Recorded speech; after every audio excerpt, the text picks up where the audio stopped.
یو سړی وای چې زما دینداری دی کور کې می دننه دی می نو بیا به بیبي کور والا او لونه او خويندې دا به عالمان جوړي پرون شیخ سے په بیان کې سے په خندا کې ویلي و یو خزه چې نیک شي نو ټول خاندانونو سره نیکان کیږي او د سوي خاندل وی ګوره یو خزه چې وران شي وی ټول خاندان بیا ورانيږي قسم دې په خاوندانو سر ګرځي قسم مې د تو خورو په خاوندانو سر ګرځي هغه خزه چې کومه خزه دیندار نه او د دین نه به خبرې د جامو شوق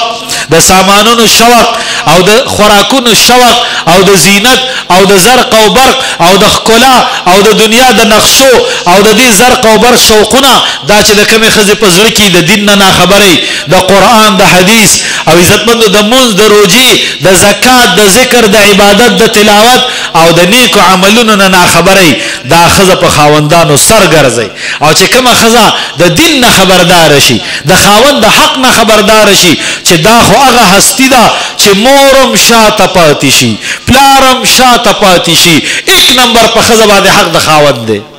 د ټولو نه لوی حق چې پلار ورته وي چې لوري دغه د خاوند کور پرېږده او زمون کره لږه راشه او خاوند ورته وي چې کو قدم دې بار کېښودو نو ښه به نه نو شریعت هم ورته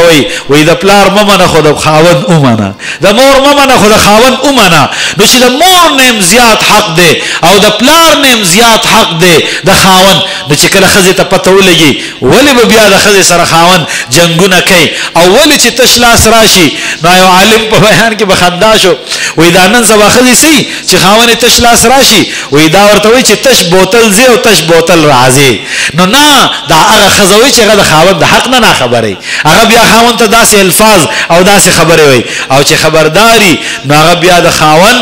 د وی چې کله خاوند سړی کور ته رادن نشي نو مورې تندي ته ګوري او ښځې لاسونو ته ګوري ښځه دا وایي چې په لاس کې سره وړل او مورې وایي چې دا زوی مې دا تندی د خفګان دی کو د خوشحالو دی خفه دی کو خوشحاله دی نو مورې څه ته ګوري تندي ته ګوري او ښځې لاس ته ګوري چې څه یې راوړل کومې میوې به نن راوړي او چې تش راشي نو مورې بیا هم خوشحاله خو ښځه ته خفه کېږي هله ښځه خفه چې کله دا د دین نه ناخبره ورنه دینداره ښځې د خاوند په حق خبردارې ښځې هغه خاوند ته په استقبال کې ولاړئ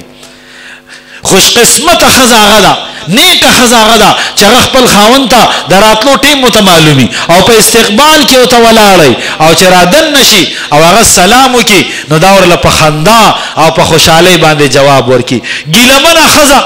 او د ګیلو ډکه بوجۍ ښځه دا د الله پاک نه خوښه دا د الله د پیغمبر نه خوښه شکرداره ښځه او د شکریا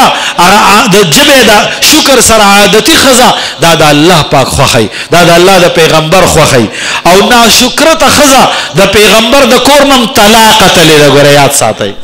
ناشکرته ښځه د پیغمبر د کور نه طلاق د پلار کرتلی اسماعیل علیه السلام د ابراهیم علیه السلام زوی په چا چې چاړه راښکل شوې وه چاړه یې برداشت کړه عزتمندو د الله د رضا دپاره خو ناشکرته ښځه یې برداشت نه کړه هغې له طلاق ورکړو او د پلار په حکم ابراهیم علیه السلام ورته وی طلاق وله ورکړه دا چوکاټ دی بدل کا خزه خو د دروازې چوکاټ ته چې خاوند به د پاسه زی او رازی کور ته به راځي او د کور نه به بار ته ځي او خزه به د چوکاټ په شانتې خپل خاوند ته لکه څنګه چې دا چوکاټ د دې سړي نه لاندې دی داسې به ښځه همیشه خپل خاوند ته په خبرو کې ځان لاندې ساتي د پاسکۍ بنه په اواز کې په خبرو کې او چې خاوند له جواب ورکړي او خاوند ته مخ راوګرځي او خاوند ته الټه خبره وکړي دا خو بیا ښځه نه شوه دا خو بیا ښځه نه شوه دا خو بدماشه ده دا خو بیا ښځه نه ده نو عزتمندو ښځه هغه ده چې هغه د خپل خاوند د عزت د حیا او د حقوقو خیال ساتي